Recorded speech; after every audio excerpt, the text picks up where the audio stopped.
Alrighty, what's going on? Hey, yeah, I'm by myself. What the heck? I guess there's no puppet team tonight. You know what that means? It's the Froggie Show. I love Froggie. That's what we're gonna call this show tonight. Hello to the people in the crowd. Hello to Marania. Hello to him. Share it out. Froggie is back, and he's better than ever because he got rid of the trash. I meant, like, yeah, I had some food. Puppetini's out. He's jumping around. He's at the MegaCon, I think it's called, over in Florida. He's on location, and maybe if we're lucky, we'll get some videos. Hopefully, not him eating. That would be weird. Can you imagine him with like a steak, those little ribs for babies, and just have barbecue over his lips? Whew. Anyway, we are here to talk about Titans Season 3. For those, yep. I guess Mr. Producer is here. Instead of Puppeteen, I have my producer helping me out tonight. And Mr. Producer is showing off the comments. This live stream said Marania must be hopping. And Marania is saying hello to Helam. Good to see you all. I guess I'm supposed to read these off. The producer's mad with control tonight. I am the host. But the producer, he controls everything behind the scenes. Anyway, getting back to this, Season 3 of Titans. Titans, if those haven't watched this, is the DC's dark, edgy teen angst show. This is a show if you're a comic fan, you're probably not going to like it as much because it's a dark version and it just feels really gritty. And if you haven't seen the first 2 seasons, I recommend you check those out before jumping into this review. And I got to say, I'm probably going to go into some spoilers. Marania is asking me, Mr. Producer, if you can pull that comment up for me. Mr. Producer, thank you very much. Can you give me a 411 on the Titans, Froggie? I haven't been able to watch it yet. Basically, the Titans is coming together of Nightwing, basically leaving the nest. He's no longer Robin. He basically, for those who haven't seen the trailer, he says F you to Batman. Batman in this world is much more darker, much more violent. And basically, Dick Grayson felt very used like a weapon, and he didn't longer want to be Bruce's puppet. So he left. He ends up in the first season, fighting Raven, and then he meets Gar, who's staying with the Doom Patrol. And then eventually, we meet Corey, who's lost her memory. And anyway, then you have Donna Troy, and then you have Aquaman, or not Aquaman, but Aquaboy, Aqualad. Sadly, not all the characters stay on the show. 2 of them get killed off. Last season was Deathstroke. We saw that. We saw Donna Troy die. She was the second character. Aqualad being the first, who was her lover. It's kind of a heart-wrenching. This is a really adult show. I would not recommend for kids. It's very dark. There's a lot of language, and there's a lot of scary parts in this. I mean, I really had to hide for a little minutes because I just could not stand how dark and gritty it was. And I mean, I live in the dark, and they were darker than me. They were darker than the DC universe together. But anyway, this show, season 3, starts off with Donna Troy dying last season. Raven is gone in the first few episodes.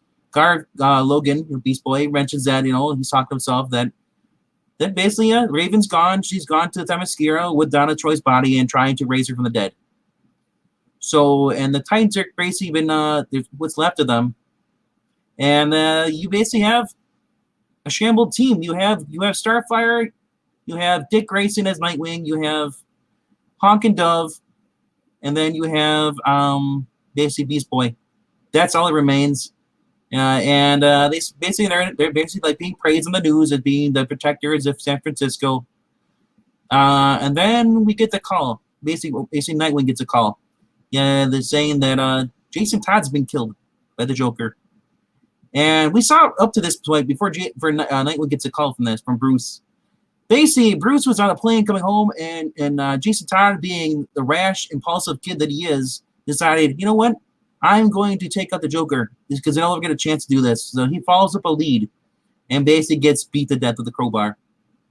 And they kind of skip ahead to that. And then, I'm not really sure what the time jump is, but Bruce basically calls Dick home Dick basically tries to mend things with Bruce. He even tries, getting he realizes that Bruce is pretty much going to just replace him right away. And because as he calls Barbara, who's now the commissioner, Gordon, she's in a wheelchair. She basically hates Bruce Wayne, and for good reason. She blames basically Bruce for her father's death because Captain Cold basically froze her father in a block of ice, and because of that, her father had a heart attack. So I'm not sure how Bruce is at fault, but she blames him for weaponizing kids and all that stuff. She goes full Karen on him. I'm sorry to all the Karens out there. I don't mean to insult you, but yeah, it was kind of weird. I was not expecting that. I guess just angry gingers. That's a thing now.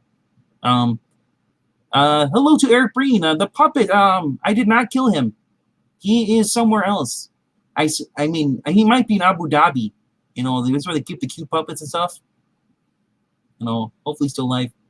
I poked air holes. And yeah, so Dick Grayson is he's staying over at the Wayne Manor. He's sleeping over. Barbara kind of came over because basically we get Nightwing basically giving her the puppy dog eyes, and she can't resist him because they mentioned that those two have had a history that they dated, and basically Nightwing she comes over. She tries to basically help cheer Bruce up. They're talking about the memories. All these questions, man. How can people watch the Titans on HBO Max, man? Get with the news. Yeah. So yeah, and they're having a good time, and then Barbara loses it and goes off on Bruce in the middle of it, and Nightwing basically calls her on her BS, and then she kind of she's like, "Can't you see? He doesn't care about Jason Todd. He took him from because what happened was we saw that Jason's body was moved from the morgue instead of going to the morgue stuff. Bruce basically took his body, and basically buried him next to Alfred. Alfred's dead in this series. For those who are mad about Alfred being dead in the comics, yeah, he's dead here too. It's 2 for 2, I guess. They really don't like Alfred at all. I mean, Wally West isn't even on, or even Barry Allen is not even on this show. They don't have any Flash representatives. And yeah. So after that, after she leaves, Dick goes to sleep in his bed. He's awakened by a crowbar being thrown on the ground. And I just point out this is a bloody crowbar. And Bruce Wayne says it's done. Bruce Wayne said he went to Arkham and killed the Joker. And he basically says, I'm done being Batman. And he tells Dick to put on the suit and says, be a better Batman. You saw the problems that was going on, Jason, and I didn't see it. So he leaves. I should also point out that before Jason ran off to confront the Joker, last season he had a fear problem. He almost died. And we see in this, before he ran off to the Joker, he was basically huffing some yellow-looking liquid from the inhaler. So he's high in some drugs. And I figured this might have a key development how he's back from the dead. As for those who don't realize that Red Hood is, Jason Todd. It's nobody else. It's not a switch and bait. No, this isn't Black Widow. Yeah. So basically, that's how I think the first season pretty much wraps up with that. Jason Todd, and we see this new guy, Red Hood, basically comes up through all these criminals, calls them all the meeting, throws a bag on the ground, tells them to open the bag. He kills the guys who try to leave, and they open up the bag, and we see there's a head in there, and then it followed by another head. And we get the 8 heads in a duffel bag. Basically, he killed all their seconds, and he basically tells them, you all work for me. I got rid of the bat, and if you don't want to work for me, you're going to die. And it's crazy. So basically, yeah, that's how the first episode ends. And I got to say, Corey, in the first episode, she's kind of a useless person, No offense to the actor, but her character doesn't really do much except having some weird flashbacks. She goes her memories being run down at some medical place, strapped to a stretcher, and she's basically sleepwalking, and she teleports in the middle of traffic. Yeah. So yeah, this is basically kind of crazy. All right. Brain. Yes, 8 heads in a duffel bag was a good movie. I believe Joe Pesci was in that, right? Your buddy? Yep. Yeah, so It was kind of cool to see Barbara Gordon, but I mean, angry Barbara Gordon in a wheelchair, hatred on wheels, man. It just was weird for me. All right, any more comments? Let's see, Mr. Producer. I think. Oh, hey, Puppeteen's here. I've been booted from my channel by a frog. Heads rolled just like yours. I didn't see your head in the duffel bag. That would be bad. Alrighty. Alright, so basically we find out in episode 2 that the world has come to find out that basically the word is that Batman killed the Joker. He was never. I guess people are assuming that Batman did it after what happened to Jason Todd or Robin. It was all over the news that Robin had been killed. You know, but I don't know if they know that Bruce Wayne is Batman because, well, I guess because remember Bruce did show up, you know, not in costume. He just had a bloody crowbar. He was kind of distressed. All right.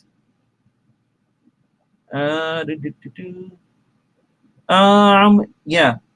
So I misspoke. Actually, this is the Jason Todd part with the double beds. Actually, is the beginning of this episode. Apologize. These episodes run together, especially when you binge watch them like I do. Because why would you not? They'll drop 3 of them. You got to get this stuff. You got to get the review up. All right. So basically, this starts after that. The whole Red Hood thing and the level bags. We're brought to basically Nightwing is called in because to the GCPD.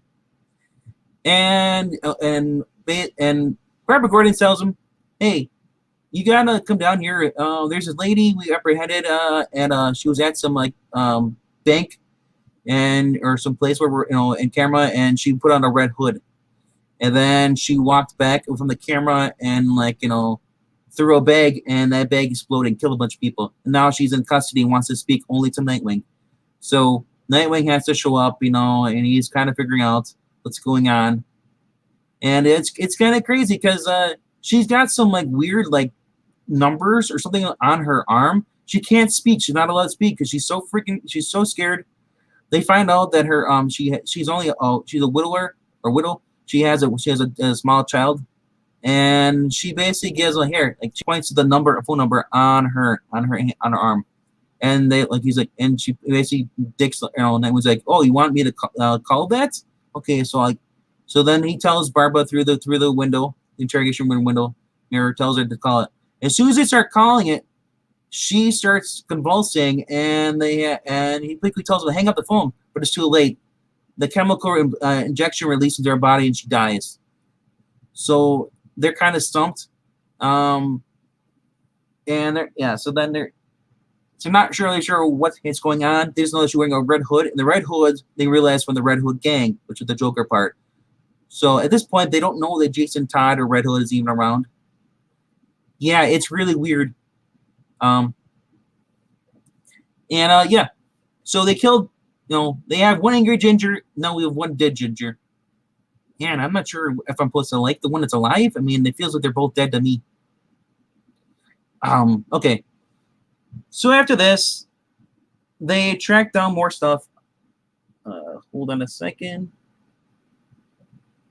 Dix basically decides to bring in the team because they're not sure. There's a new type of criminal, and there's someone going around with a because she had some kind of composting system, and he basically needs more help. So he wants to bring in the whole team involved in this. And this is when Hank shows up. Because at this point in the series, between the last season and this season, Hank and Dove broke up. Hank's actually working as he's back in Washington, I think Washington or New York, where he's at. But he's working as a bicycle cop. He's even got the mustache on too, and the bicycle shorts. And I'm just laughing. And this is kind of creepy. Dove broke up with him, and he's been stalking her. He won't leave her be. So, and because he hung up his tights as Hawkman. And, sorry, not Hawkman, Hawk. He's not a man. And Dove is still basically Dawn is still going around as Dove, and she's dating some other guy now. So when they all come to Gotham, Hank shows up, and she's kind of obsessed. And then Hank's there because, like, well, why are you here? He's like, why not? I'm not allowed to be in costume. He's like, he's like, you're not the boss of me. And she basically gives him the one down, the role, basically saying that she doesn't want him anywhere near him. He gave up this life, and he can't do whatever, blah, blah. He's basically telling him what to do. Yeah, I didn't understand that there. Yes, and yes, Mr. Pixel, there is a hawk. Sorry, I misspoke. I said by saying a man. But yeah, if she went for Hawkman, that would be kind of a stretch. I mean, they both have wings, but only one of them can fly. Oh, all right. So, well, all the Titans are involved in Wayne Manor, all that stuff. Corey gets another one of her episodes where and she walks past. Actually, before I get to this point, I want to point out Connor Superboy in here is pretty cool. He's proven to have super breath. He's super speed. He's got the heat vision, and he's got the X-ray vision in this. So they're actually giving him, like, even though he's a clone, they're giving him full powers. He hasn't shown flight yet, though. So anyway, Garfield, Logan, Beast Boy, they were in there with Connor, and they're hanging out in the library. And then we see Corey walking in. She's speaking in some kind of language, her Temerian ancient language, and she's walking through. And then she blasts a fireball at them, at Connor. Connor quickly uses his freeze breath to counteract it, causing the fire to go over to the kitchen. And then she comes out of it, and she's like basically just freaking out because it's the second time she's done this. And so they're not going with her, but basically that's all she does for these 3 episodes. She gets like in these like sleepwalks, and that's it. Nothing comes of it. So it probably won't happen till later in the season. We figure out what's going on. But she does call her therapist from the first season, who clearly wants to, he has the hots for her, wants her to hang out, but she's been basically, not blowing him off, doesn't want to talk to him. Yeah. All right, so then, okay, we transfer back over to the scene with GCPD. The GCPD tells Dick, basically this is Oracle, aka she's not really Oracle yet. Yeah, she's going to give the life. It's Commissioner Barbara Gordon tells him, we got a consultant when it comes to these cases. And he's like, okay, cool. And he's like, who is it? And she's like, yeah, it's Scarecrow. And he's like, what? Obviously, he does not like Scarecrow. He doesn't trust him. But the funny part isn't, she says, well, Bruce Wayne, isn't Bruce's idea to do this. He can still do some good. Which is funny that, because she hates Bruce, but yes, she's following Bruce's advice. Go figure. All right, and there was this address though where they found some stuff where it was called some bird-related stuff from the lady that was in the one that basically threw the bomb, and when it died in the interrogation room. The number that was called belonged to a address over there, and it turned out to be a dead end. We do know that Jason had his own little drug lab before he died that Grayson had found out in the first episode, which I failed to mention, which I apologize. All right, and so they're trying to figure out what's going on. It's all bird references. They're thinking if whoever this is who's going around doing stuff knows them. And so they get a call before this. Someone's robbing the bank. So they go in there, and they find out there's these people dressed up in red hoods at the bank. They realize that these people probably don't want to be there because the original lady who blew up who was blowing up stuff, who had died, their kids were taken. They're being held hostage. They're forced to do this. So the Titans show up. They're going to save the day. They tell Barbara to stand down. They'll take care of this. They don't want anybody to die.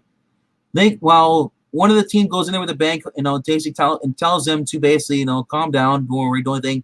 We'll go see. We're going to save your kids. They save a group of the kids, out of one van, and then they open up the other van. Garfield's in there. That there's adults in the other van. The people who are dressed up in the red hoods are all escaped convicts, And yeah, basically the whole shootout breaks out until a bomb explodes, and basically everybody gets just killed anyway, because that's how Red Hood does things. He wants to humiliate the Titans in any way possible and leave no trace back to him. Yeah, it's kind of a really dramatic first 2 episodes. I mean, you almost see it's kind of edgy. But yeah, it is kind of a weird show. I mean, I'm used to the good, the Teen Titans, from the cartoons where everybody's happy, Teen Titans Go. Even that's a little silly, but they're not this dark. It just feels like, it's just going to turn into one of those other, like, Sons of Anarchy. Someone's going to die off each week, We don't need that. We've already had, 2 deaths in the first season. And then, all right, so after the whole bank thing, basically Barbara Gordon shuts them out.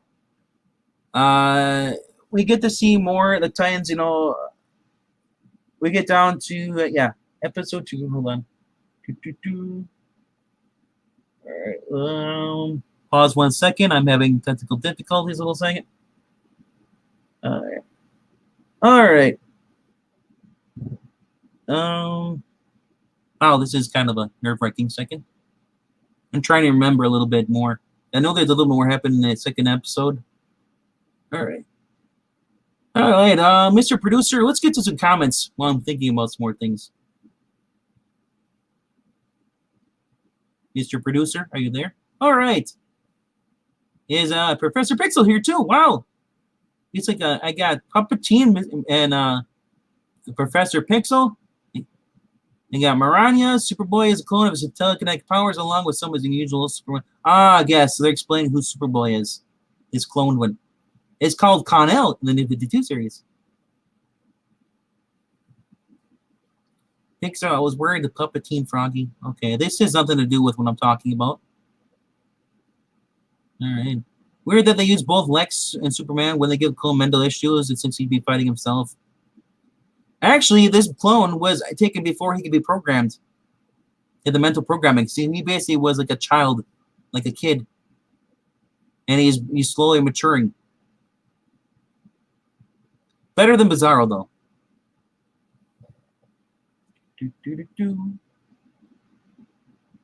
Talking about Smallville.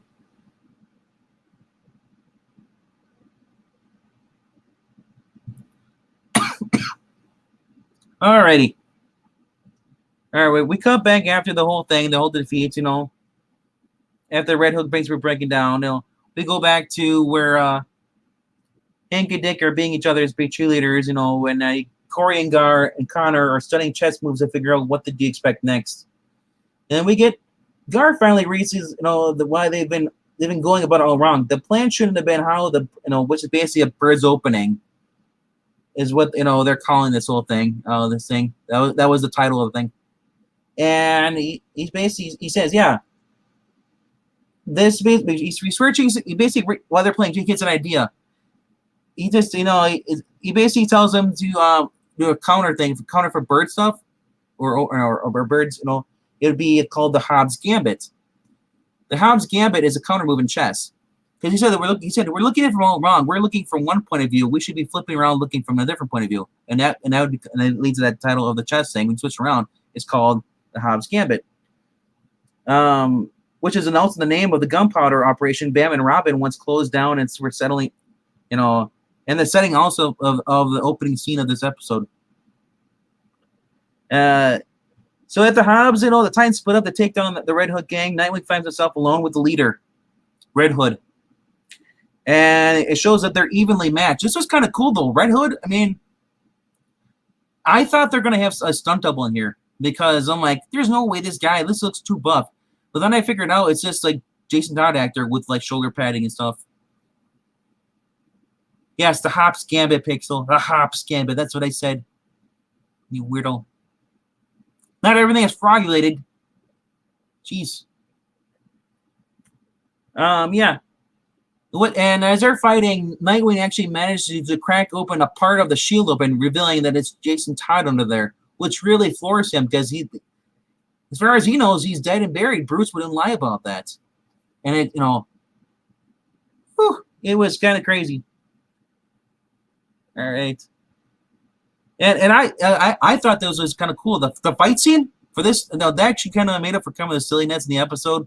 But the fights between Nightwing and Jason Todd was kind of cool. Although Jason Todd's helmet to me still looks a little bit big. It kind of not as bad as Batwing and Batgirl or Batwoman show, but it just felt like he wasn't like muscular enough to me. I guess the comics draw Jason better. Yeah, Pixel. There was kind of some solid action in there for that scene. You could tell it was choreographed, but that's everything in today's days. Nothing is real. No one's really fighting each other for real. But yeah.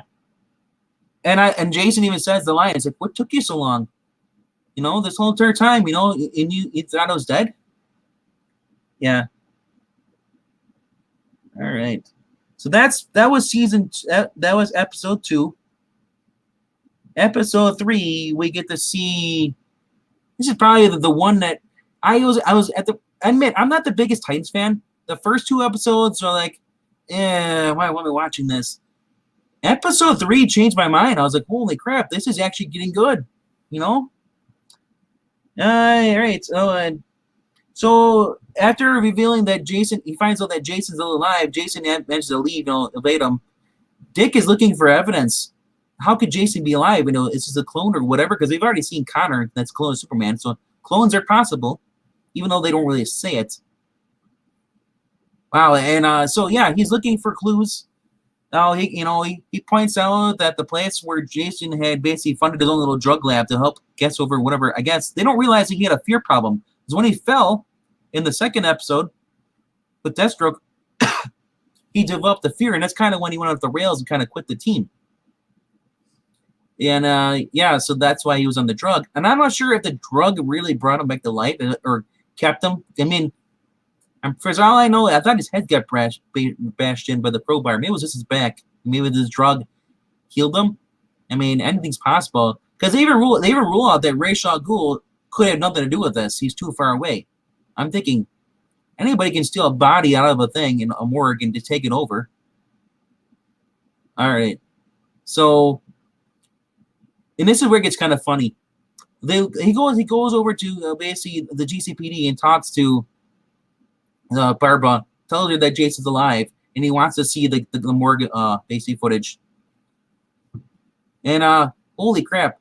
So when they're in there, they're looking at stuff, and at first he wants to talk to Barbara. There's this lady saying like, "Can I help you?" And he's like, "I'm friend with the commissioner," and she's kind of like, "You can't talk to her," until Barbara comes in and Jason tells her to go away.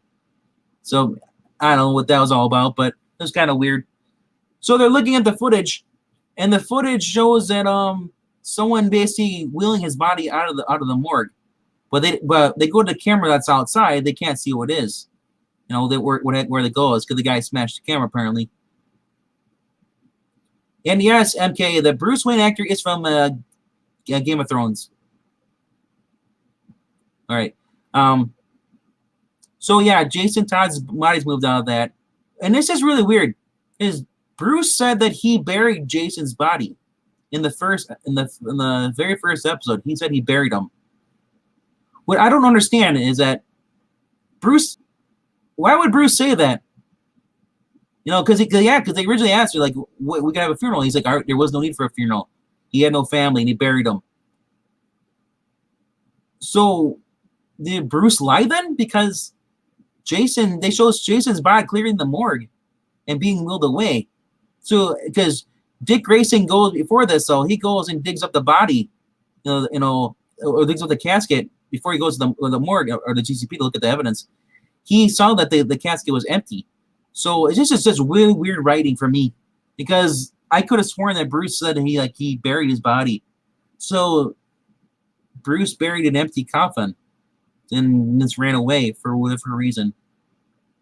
I guess I just don't want Bruce Wayne in the series at all. He barely shows up, and then that's kind of it.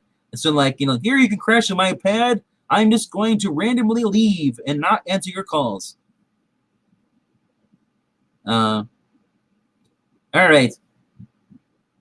So yeah, so this episode 3 is called Blinders. Blinders, yeah, I guess we have to have blinders on because of Bruce Wayne lying. I don't know if anyone else caught that. Anyway, moving forward, they basically Hank basically says he's gonna argue with Dawn. Dawn and him are gonna get their peak. She's mad that he's there, and he's like he wants to get back together and all that stuff.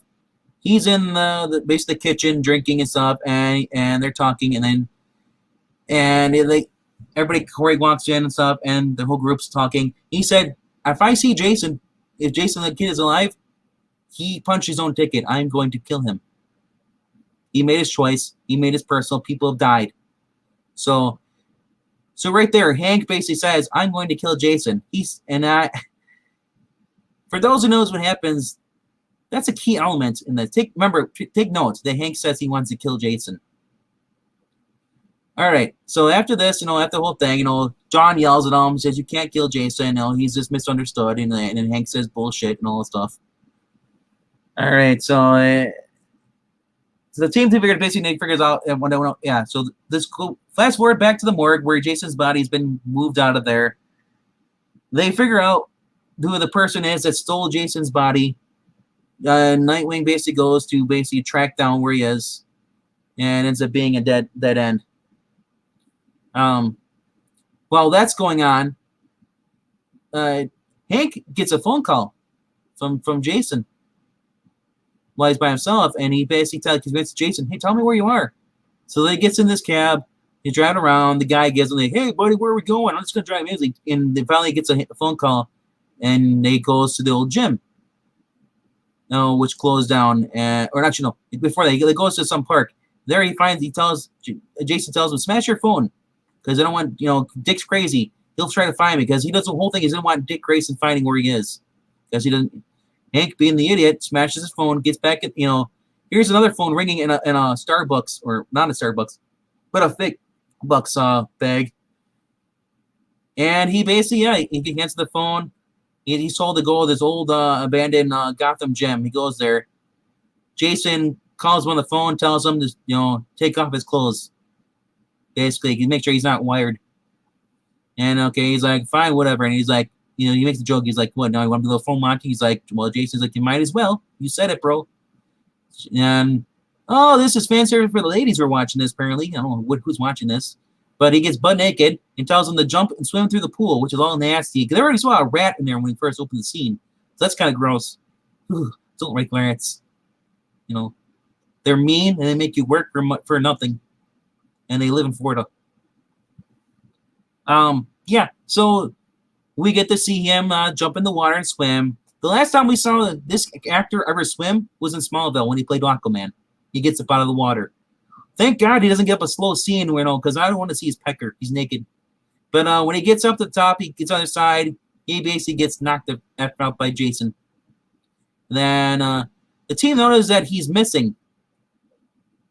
And this is kind of crazy. They finally find Hank's body. And he's got something attached to his chest, a metal device. It's implanted near his heart. And as Connor x-rays it, he finds out it's a bomb.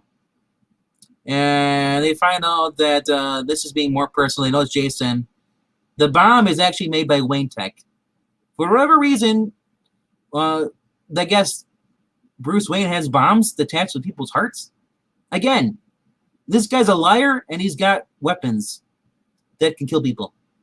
This is getting more and more bad for Bruce Wayne. I know they wanted to call the Dark Knight, but this is really dark. And hold on a second. My producer wants to talk to me in the private chat. Hold on. I can click over there. All right. He's just telling me nonsense, and I'm on the screen again. Holy crap. All righty. All right. So going back to the thing. All right. Oh, I guess we'll go to comments, Mr. Producer. This is the mindset for people more attuned to video games. And okay, it's off the screen. Alrighty. Technical difficulties.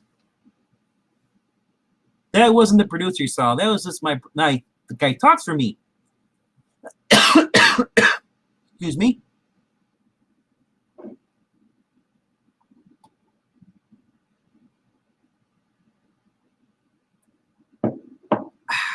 Alrighty. Where was I? Oh yeah. So we found out this bomb that's attached to basically Hank's chest. It's basically measured to his heartbeat. The faster it beats, the faster the timer counts down. And I gotta say, this is really sad because this is what it took for Dawn to basically the forgive Hank and basically want to get back together with him. You know, and even like he's laying in one of the beds in the manor. Just like they're gonna give him some solution to chemical medicine to slow his heart rate down so it doesn't beat as fast. He has 4 hours to live. Jason basically calls him up and leaves a note and says, I want you to rob this armor bank and just give me, this like $400 million in gold. Basically anything to make the Titan looks bad, because right now they're heroes. And he just hates them. And they're not sure who's backing him and why Jason is doing this. He's working alone. They figure he's working for somebody else. I don't know why who would be working with. I doubt he'd be working with Deathstroke or anybody else. But yeah, Palpatine, the Titans just can't catch a break this week at all. It is just kind of crazy. So they find out by doing some research, they're looking for the bomb, that there is there's a detonator, but there's also something that can block it, the interfere with it. So using Connor, this is cool. We get to see more Connor. Connor is down in the Batcave, and Nightwing says, well, you just read all that in 30 seconds about the bomb. You know more than anybody else. You can build a device. He's like, and Connor's like, what? I can't build a device. Reading is one thing. Creating something is different. And he tells him, you have 4 hours to save our friend's life. So I feel Connor for that. So anyway, Connor's working on, he's got to get 0 probability chance. If anything higher than that, will kill Hank. And then let the bomb still go off. All right. So back over to when Dawn and Hawk are having a scene. They start kind of making out and stuff. After he basically says don't feel bad. I'm going. And she first she kisses him. He's like, is this a pity kiss because I'm dying? And then he's like, he's like, don't worry, I'm going to be in heaven and Alfred. And she's like, don't stop. He's like, what? You don't think Alfred's in hell? And they kind of have a cute little cutesy moment. And I gotta say, Hawk and Dove have been the best part of this series, other than Donna Troy, all the way through season 3. And to see this means that they don't want any more couples. They want them to suffer. To make Jason Todd look bad, an evil villain. And so, yeah. So they kind of make out. She kind of she takes off, slips up her shirt, and then slips off her bra down her. You don't see anything really at all. They kiss and make out. He tells before the scene is funny.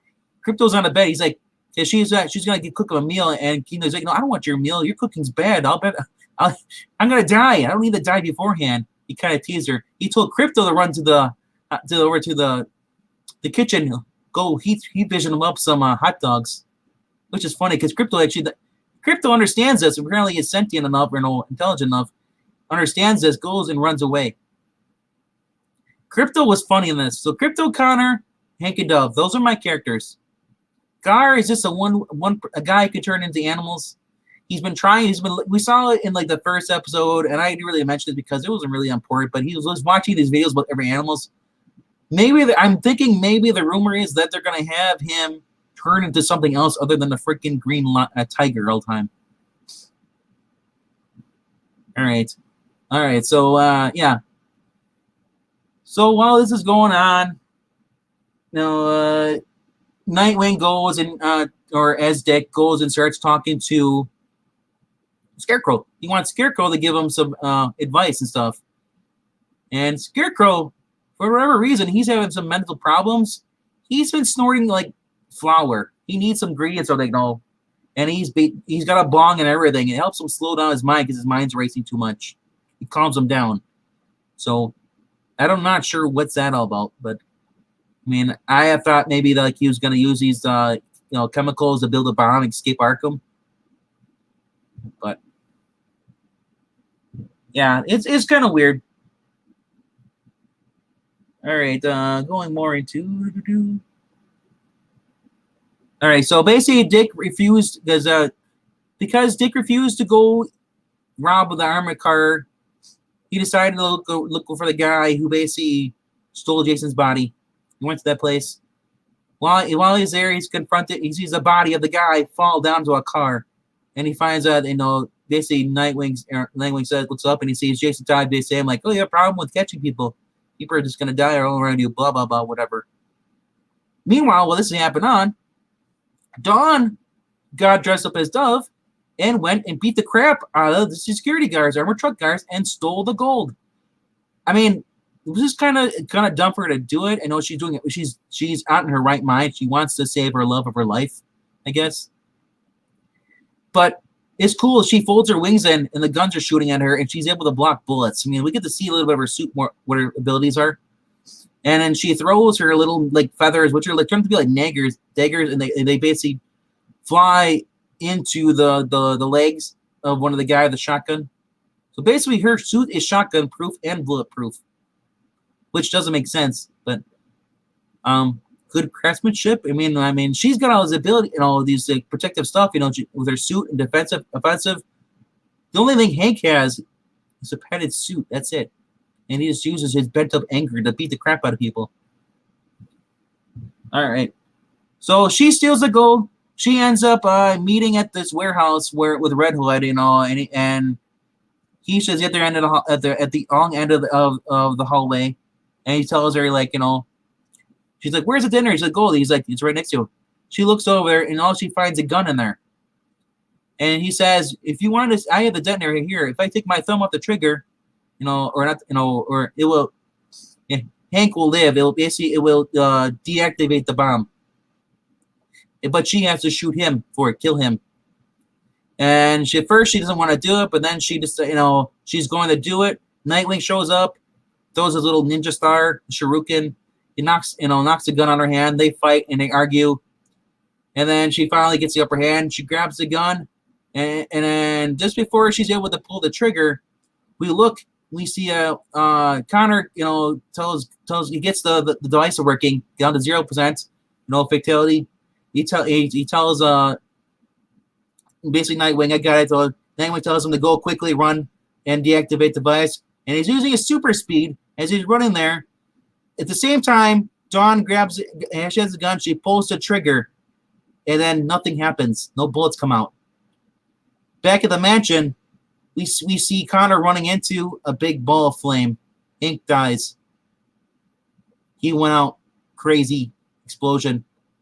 The sad part of this, before this, he was singing the Beach Boys, "Let Me Go Home." So that song will forever haunt me now. Thank you, freaking DC Titans. I want to go home. This is the worst trip I've ever been on. Ugh. So, Hank's no more. Sorry.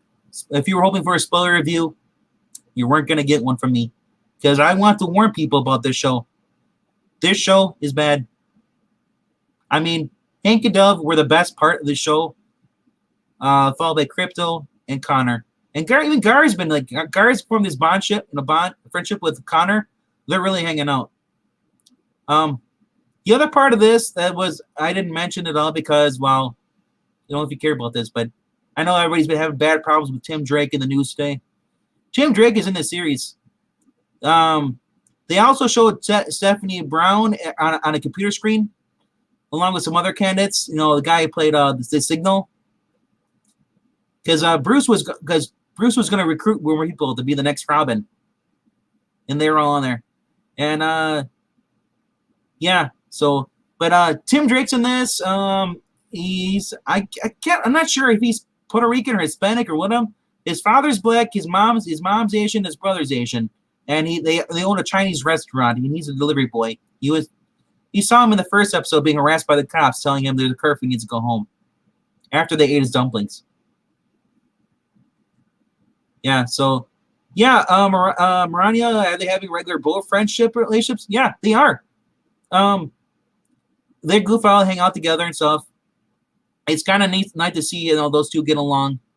Because right now Gar's kind of upset because the Raven's not there. He's in love with a Raven, which is kind of weird because about everybody knows the characters, or not the characters, but the actors playing the characters are like totally far apart in age, but whatever. Yeah, so yeah, this really, I was really happy because I'm like, oh, Dawn, look at Dawn and Hank are having a whole moment. They're back together, happy, and DC blew my heart away, and the rest of my hope, my soul just went.